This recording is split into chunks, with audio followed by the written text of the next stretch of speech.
আসসালামু আলাইকুম, আশা করি আপনারা সবাই অনেক ভালো আছেন। উইন্ডোজে গুগল ক্রোমের আপডেট আসা বন্ধ হয়ে যাবে, বাট সবার জন্য না। যারা পুরাতন উইন্ডোজ 7 অথবা উইন্ডোজ 8.1 বা উইন্ডোজ 8 সিরিজের যে উইন্ডোজগুলো আপনারা ইউজ করতেছেন, তাদের আগামী ফেব্রুয়ারি মাসের 7 তারিখের পর থেকে আর কোনো রকম গুগল ক্রোমের আপডেট আসবে না। সো আপনাদেরকে অবশ্যই উইন্ডোজ 10 আপডেট করে নিতে হবে, তাহলে আপনারা আগামীতে গুগল ক্রোমের সব ধরনের আপডেট পেয়ে যাবেন। অর্থাৎ মোট কথা হলো আপনাকে কম্পিউটারটা আপডেট করতে হবে। দেন এরপরে টেক নিউজ হলো হোয়াটসঅ্যাপ আজকে বাংলাদেশ টাইম দুপুর 12টা থেকে 2টা পর্যন্ত বন্ধ ছিল। মেইনলি বন্ধ ছিল না, সার্ভারের প্রবলেম ছিল। বাংলাদেশে যে সব জায়গায় প্রবলেম হচ্ছে ঠিক তা না, কারণ আমি নিজে হোয়াটসঅ্যাপ ইউজ করি, আমি এই ধরনের কোনো প্রবলেম ফেস করিনি। বাট অনেকেই প্রবলেম ফেস করেছে, পৃথিবীর অনেক দেশে প্রবলেম হয়েছিল। সো তাদের সার্ভার জনিত কিছু কাজ করছিল, এই কারণে প্রবলেম হয়েছে। অনেকে বলতেছে হ্যাক হয়েছে, বাট হোয়াটসঅ্যাপের তরফ থেকে এরকম কোনো নিউজ আসেনি যে তাদের সাইট অর্থাৎ তাদের অ্যাপসটা হ্যাকস হয়েছিল কিনা। দেন এরপরে টেক নিউজটা হলো ইউটিউব কিন্তু তারা তাদের ইউআইটা চেঞ্জ করতেছে, অর্থাৎ তাদের যে আউটলুকটা রয়েছে ইউটিউব যখন আপনারা ওপেন করবেন তার বেশ কিছু চেঞ্জ আসতেছে। এখন থেকে আপনারা চাইলে ভিডিও জুম করতে পারবেন, যেটা সম্পূর্ণ নতুন একটা ফিচার।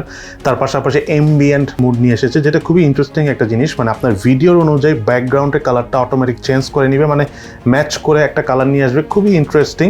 আরও বেশ কিছু নতুন তার আপডেট এনেছে। আপনারা যদি আজকেই ইউটিউবের যে অ্যাপসটা রয়েছে আপনার ফোনে সেটা যদি আপডেট করেন, তাহলেই দেখতে পাবেন যে অনেক রকম চেঞ্জ হয়ে গিয়েছে এবং আগামীতে তারা আরও চেঞ্জ আনবে।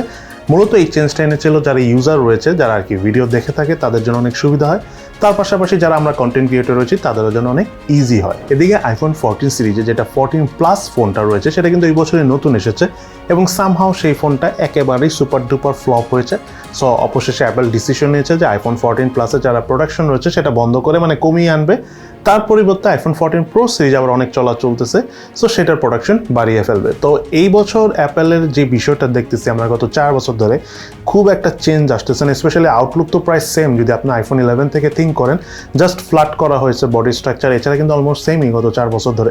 সো ওই জিনিসটার একটা ইম্প্যাক্ট এখন আইফোন অর্থাৎ অ্যাপেল পাচ্ছে। মানুষ আস্তে আস্তে আকর্ষণ হারিয়ে ফেলতেছে। মোট কথা হলো যারা অলরেডি আইফোন 12 বা 13 ইউজ করতেছে তারা আইফোন 14 নিচ্ছে না, কারণ তেমন একটা চেঞ্জ নেই। সো হয়তো পারে অ্যাপল নেক্সট স্টেজে কোনো একটা চেঞ্জ আনবে, আদারওয়াইজ থেমে যেতে হবে, কারণ কোনো কোম্পানি সারা জীবন নাম্বার 1-এ থাকবে বলে মনে হয় না এবং কোনোদিন হয়ও নেই এমনটা। দেন রিয়েলমি এবং শাওমিকে নিয়ে অনেকগুলো নিউজ রয়েছে, বাট সেটা বলার আগে কয়েকটি ইম্পর্টেন্ট প্রশ্ন আপনারা করেছেন, সেই প্রশ্নগুলোর উত্তর দিই। তার মধ্যে নাম্বার 1 প্রশ্নটা আপনারা করেছেন যে 40,000 টাকার মধ্যে এই মুহূর্তে নাথিং ফোন 1 এই ফোনটা কেনা কতটুকু যুক্তিসঙ্গত হবে। সত্যি কথা বলতে আপনারা যদি 40,000 টাকায় নাথিং ফোন 1 ফোনটা এখন পান তাহলে চোখ বন্ধ করে নিতে পারেন। তার প্রধান কারণ হলো যখন নাথিং ফোন 1টা বের হয়েছিল তখন ফোনের দাম এত বেশি ছিল না, বাট এখন ফোনের দাম অনেক বেড়ে গিয়েছে। সো সেই বিবেচনায় 40,000 টাকা আমি মনে করি ঠিকঠাক আছে। বাট ওই সময় হলে আমি বলতাম 35-40, ইভেন আমি তখন বলেছিলাম যে 45-এ পেলেও ভালো।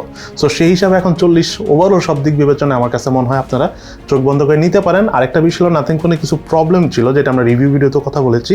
সো আপডেট আনার পর ওই প্রবলেমগুলো অনেকটা সলভ হয়ে গেছে। Specially battery update, battery charge backup নিয়ে অনেক কমপ্লেন ছিল, সেটা আগে থেকে বেশ ভালোই সলভ হয়েছে। আগে একদিনে 3বার চার্জ দেওয়া লাগতো, এখন একদিনে 1বার চার্জ দিলে মোটামুটি ফুল চার্জ ব্যাকআপ পাওয়া যায়। দেন সেকেন্ড প্রশ্নটা হলো কেন 20,000 টাকা প্রাইসের নিচে কোনো ভালো ক্যামেরা ফোন নেই। সত্যি কথা বলতে এই প্রশ্নের উত্তরটা আমি এর আগেও একটা ভিডিওতে দিয়েছি। মেইনলি এখনকার যুগে যে প্রসেসরগুলো আসতেছে এগুলো হলো হাইব্রিড প্রসেসর। সো দেখা যাচ্ছে যে সেম ক্যামেরা সেন্সরে আগে এই ফোনগুলো খুব ভালো ছবি উঠতো, বাট নতুন ফোনগুলোর প্রসেসরের কারণে এই ক্যামেরাগুলো এসে ভালোভাবে পারফর্ম করতে পারতেছে না। ওভারঅল অপটিমাইজড একটা পারফরমেন্স দিতে পারছে না। সো এখনকার যে প্রসেসর রয়েছে এগুলো বাদ দিয়ে যদি নতুন কোনো ব্র্যান্ড নিউ প্রসেসর আসে, হাইব্রিড প্রসেসর বাদ দেয়, হাইব্রিড বলতে আমি বোঝাতে চাচ্ছি যে পুরাতন প্রসেসরের কিছু জিনিস এনে নতুন কিছু প্রসেসরের সাথে মিলিয়ে তৈরি করা হয়েছে। সো এতে দেখা যাচ্ছে যে ক্যামেরাগুলো প্রপারলি কাজ করে না এই প্রসেসরে। সো ওই কারণে দেখা যায় 20,000 টাকার নিচে যেহেতু কোম্পানিগুলো এখন মোটামুটি কম দামে আনা ট্রাই করতেছে, সো আগের থেকে কোয়ালিটি প্রোডাক্টও কমিয়ে ফেলেছে কোম্পানিগুলো, কারণ উপায় নেই, সব দেশে জিনিসের দাম অনেক বেড়ে গিয়েছে। সো সব কিছু মিলিয়ে না একদম কোম্পানির মোবাইল তৈরি করতে খুব খবর হয়ে যাচ্ছে 20,000 টাকার মধ্যে। এই কারণে আলটিমেটলি ক্যামেরা পারফর্ম করতেছে না। আর ক্যামেরা পারফরমেন্সের জন্য আসলে সব কিছু ইম্পর্টেন্ট, স্পেশালি প্রসেসর এবং জিপিইউ, এবং এই দুটো জিনিসই আসলে মার্কেটে খুবই ক্রাইসিস, ভালো মানের নেই। সো আগামীতে যদি ভালো মানের কোনো প্রসেসর আসে কম দামে, তখন হতে পারে যে আমরা ক্যামেরা পারফরমেন্স ভালো পেতে পারি। দেন এরপর প্রশ্নটা হলো ফাস্ট চার্জার দিয়ে আমি নর্মালি কোনো ফোন চার্জ দিতে পারবো কিনা। এই প্রশ্নের উত্তরটা একদম ক্লিয়ারলি বলে দিই, আপনার ফাস্ট চার্জার দিয়ে যে কোনো ফোনই চার্জ দিতে পারবেন, বাট আপনার যদি ভোল্টটা ম্যাচ না করে সেক্ষেত্রে এমনও হতে পারে যে আপনি 30-40 ওয়াটের চার্জার দিয়ে আপনি হয়তো এমন একটা ফোনে চার্জ দিচ্ছেন যেটা হয়তো 18 ওয়াট সাপোর্ট করে বা 10 ওয়াট সাপোর্ট করে। দেখবেন যে ওই ফোনটা নর্মালি 10 ওয়াটের চার্জার দিয়ে যদি 2-3 ঘন্টা লাগে, এখন দেখবেন আপনার 30-40 ওয়াট দিয়ে চার্জ দিতে 5-6 ঘন্টা লাগবে, কারণ ভোল্টটা ম্যাচ না করলে ওই চার্জার আপনারা সেম ফোন ইউজ করেন না, তখন চার্জ হতে উল্টা আরও 2 গুণ থেকে 3 গুণ সময় বেশি লাগবে।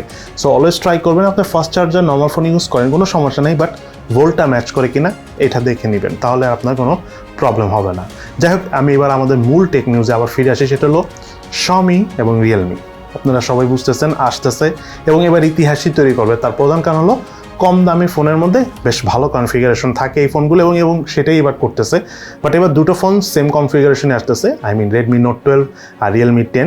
এর মধ্যে Realme 10 4G মোবাইলটার আমরা লিক্স পেয়েছি, AMOLED প্যানেলে ডিসপ্লে দিয়ে আসবে, মিডিয়াটেক হেলিও G99 প্রসেসর থাকবে, 50 মেগাপিক্সেলের ক্যামেরা অথবা 108 মেগাপিক্সেলের ক্যামেরা থাকবে। ক্যামেরার ব্যাপারটা আমরা কনফার্ম না, বাট প্রসেসরটা কনফার্ম, ডিসপ্লেটা কনফার্ম। প্রাইসটা আমরা বুঝতেছি না, তবে প্রাইসটা যতদূর এখন পর্যন্ত আমার মনে হচ্ছে বাংলাদেশে তো উল্টাপাল্টা প্রাইস, যদি আমি ওভারঅল থিঙ্ক করি তাহলে 20 থেকে 25,000 টাকা হবে, যেহেতু বাংলাদেশের ডলারের দাম বেশি, উল্টাপাল্টা হতে পারে। কিন্তু যেটা Realme 10 Pro Plus সেটা 40,000 টাকার উপরে চলে যাবে, সো ওইটা নিয়ে আর তেমন কিছু বলার নেই। একটা হলো Realme 10 Pro বা 5G যে কোনো একটা ফোন আসতে পারে, সেটা কনফিগারেশন আমরা ক্লিয়ার জানি না, বাট ওটাতে 108 মেগাপিক্সেলের ক্যামেরা থাকবে।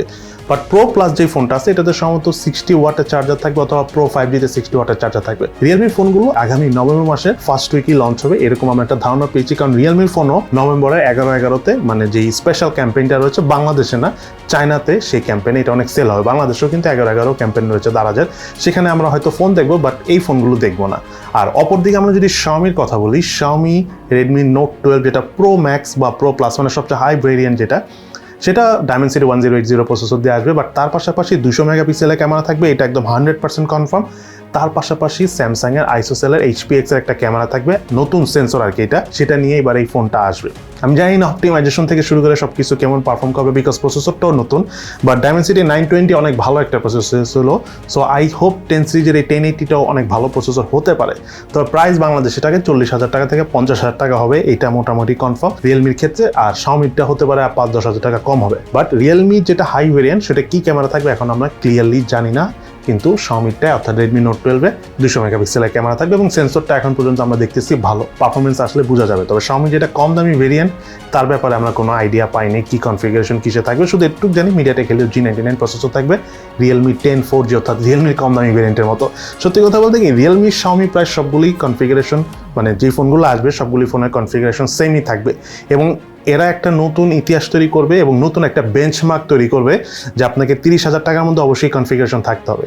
এবং সত্যি কথা বলতে আমি যেটা বুঝতেছি Realme এবং Xiaomi যখন এই ফোনগুলো আনবে তাদের নিজেদেরও যে পুরাতন বা এক্সিস্টিং ফোনগুলো ছিল সেগুলোও এই ফোনের সাথে বিট করতে পারবে না, এখন পর্যন্ত আমার এটাই মনে হচ্ছে।